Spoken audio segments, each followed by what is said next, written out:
Hello and welcome to my FSG protest. I'm only joking. Hello Liverpool fans and welcome back to For the Reds.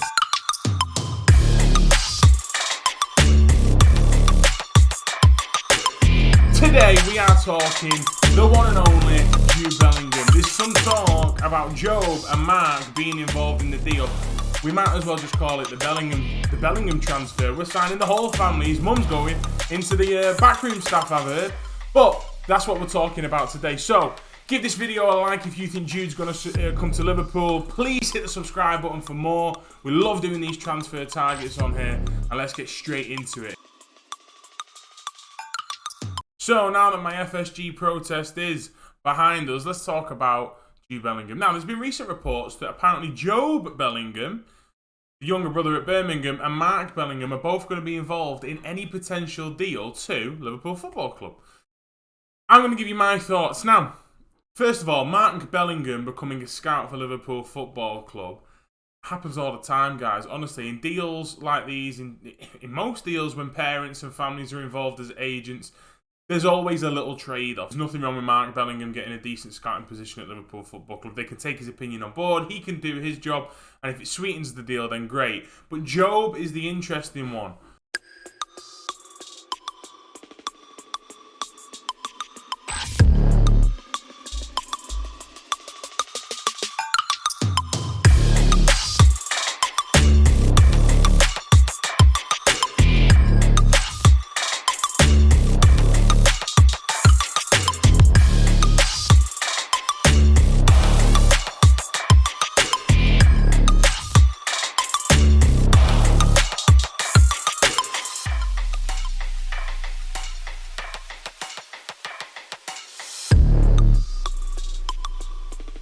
Now, I believe this is a footballer that we've actually been interested in way before we even thought about introducing it into a deal. Now, obviously, Liverpool would have always had it in the back of their mind that you can go and put Jobe and Jude together in any potential deal further down the line.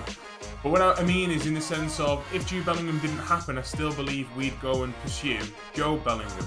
I think it's an interest that the Reds hold purely, not just because he's the brother of Jude, but because they like this player. You know, they're trying to increase our academy size, but they're also trying to increase the academy quality. And signing someone like Jude's younger brother Jobe, it's not a bad way to go about it. And it'd come in line with the signings of a Ben Doak, Trent Doherty. You know, those kind of players where you can see Liverpool have got a conscious eye on improving the academy.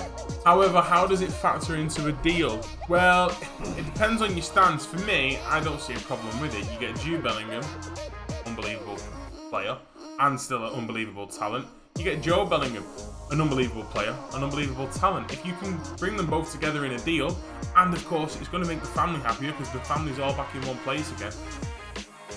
For me, guys, I don't really see the negative. Maybe leave a comment down below if you think there's a negative to it. We did a Spaces show last night on Twitter. Sorry, no, the night before. And a sports psychologist gave an interesting view on how it might affect the youth players. You know, seeing a Jobe come in and being like, well, he's just being signed because he's the younger brother of obviously, you know, the main target. So it's an interesting point of view. Leave it in the comments if you think it's got a negative side to it. On the point of the family, we all know Jude is a very well-grounded footballer. So is Jobe. You know, the family they're very well-grounded. It's a tight-knit operation. There's no agents or anything like that. Everything is family-orientated. Everything is family-run. And it's proven well so far. So I'm actually going to lead that into my next point of why I think Liverpool's sort of silence, I suppose, in recent months of the media, it's actually been a fantastic move by the Reds. Think about it. You're one of the most sought-after footballers in the world. You're still also 19. You've got tons of learning to do. You're nowhere near your peak of your career. You've got still at least 10 years at the very, very top of the game. And obviously with that comes different things like scrutiny, abuse, media outlets, you know, with constant reports. There's obviously so many negative things that happen throughout a career as well as positives. Now, Dad Mark, I'm sure, will be trying to make sure that Jude isn't exposed to those things so early on in his career. Even though he's a super talent, he is still a super talent. You know, and you don't want to expose your son, or if you're an agent, your player, in this instance, to negative media. And that's what brings me on to this. Real Madrid, over the past 3 to 4 weeks, have been very, very aggressive on their stance regarding Jude Bellingham in the media. Every single day it feels like there's a Spanish source of Real Madrid lead the race. Real Madrid are favourites. Real Madrid have convinced the player. Real Madrid have done this. Real Madrid have done that. And once you start to force your name onto something, and you force your name onto a player, it almost becomes a negative because of how aggressive it is, and how you're sort of showing your hand and showing your cards of how future treatment would be for that player if he came anywhere near that club. Liverpool have played it nice and calm. We let our talking happen behind the scenes. You can see that with the majority of deals we do. Liverpool have gone to hell and back just to present, to Jude their thoughts and their feelings and how they think this deal will benefit Jude. And that's it. You're done. You've done your presentation. This is what we think. This is why Liverpool's the best place for Jude. Go and have a little think about it. No media push. You've not heard anyone since any Liverpool journalists say Liverpool lead the race, Liverpool are favourites, Liverpool have convinced Jude. You hear talk like Liverpool, are increasingly confident, but not to the aggressive stance that Real Madrid are putting across. Now here on the screen, we have Jude Bellingham's in the larger picture and Jordan Henderson's stats in the smaller picture for comparison. At this point, if you want to pause the video and have a look for yourselves, then that's completely up to you. But we're just going to go through the ones that I think are key to point out when analysing both players. So straight away, just purely off colour, you can see at the bottom section of both stats, you have tackles, interceptions, blocks, clearances, and aerial duels won. Now, the defensive side of the game. Jude's, for the majority, apart from clearances, are coming up to green, to light green. Henderson's, on the other hand, are coming up red to sort of like a medium red. Now, these stats are compared against other midfielders in their position. I believe it's over around about 3,000 players in comparison. So, for example, if it says Jude Bellingham completes 2.43% tackles per 90, he's 70% percentile, which is obviously a good score. Jordan Henderson's, however, is 1.49 tackles per 90 in an 18 percentile. Now, stats can sometimes be a little bit misleading, especially when they don't come with huge amounts of context. Obviously, playing styles of the different team, different demands from the manager, and so on, as we've mentioned in previous videos, all make a factor and they all have to be taken into account. However, we're just looking at these few here just to gauge, what kind of player you'd be getting to replace what kind of player you currently have.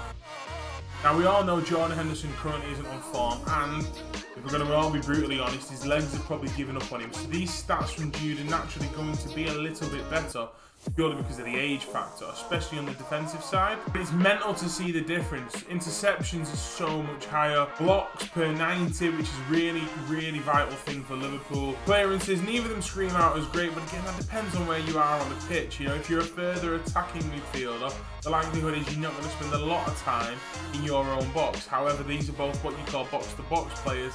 And to be fair, their clearances aren't great, but it's not something that I think is a major issue for Liverpool. Aerial duels won again, Jude just pipping it. Does have that little height advantage on Henderson and that little bit of physicality advantage. But for me, it's tackles, interceptions are the most vital things. That is what screams a Jurgen Klopp midfielder. Someone who's constantly intercepting the ball, constantly making tackles. Now, Jude's stats, interestingly, don't come up as good as what Moises Caicedo's stats come up as. And again, that's where stats can be a little bit misleading because we all know Jude is the better player. However, if we're going for a direct comparison like we hear now, Jude clearly pips Jordan Henderson in most categories. On the ball, off the ball, attacking and defensive. So, you see there for yourselves the kind of player that we'd be replacing Henderson with in Bellingham. Now, obviously being top of the list means nothing if you can't pay for it. If I go and apply to get the next Ferrari that comes out and I'm top of the list, that's great. But I've got about £7 in my bank account, so I ain't getting my Ferrari. However, I do believe Liverpool Football Club will sign Jude Bellingham with or without top 4. Jude Bellingham's 19 years of age. He's soon to become 20. Okay?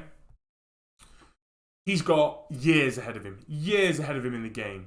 The likelihood is, at some point in his career, he may or may not spend a season outside of the Champions League, or he may or may not spend a season where his team aren't as, at the top of their game.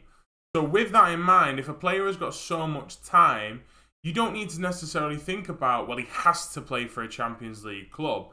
It's about picking the right projects. It's about picking the right place to hone in on that development. Jude Bellingham doesn't need a bigger profile. All right, Champions League football isn't going to make Jude Bellingham have a bigger profile. Jude Bellingham is Jude Bellingham. Everybody knows him. I think Liverpool have already got their budget ready for Jude Bellingham. I think that explains the lack of large net spend over the last 2 to 3 windows, because they know they've been saving up for when this moment arrives. Miss out on top 4, that means we miss out on a Mateus Nunes, or we miss out on a Caicedo. Miss out, get knocked out in the Champions League and less prize money, that means we miss out on a Manu Kone or a Choran. But Jude Bellingham, top 4 or not, they have the money to spend on that player. I am absolutely 110% certain of it. You do not go to the lengths and the extents that we have if you do not believe you're going to sign this player. And you also don't go to those lengths if you think come that time, shit, we got to find the money now. Liverpool plan things well, and believe me, I think in my opinion, they have planned this well, and start of summer, the deal will happen. So, thanks for watching, Reds. I hope you've enjoyed. Obviously, give my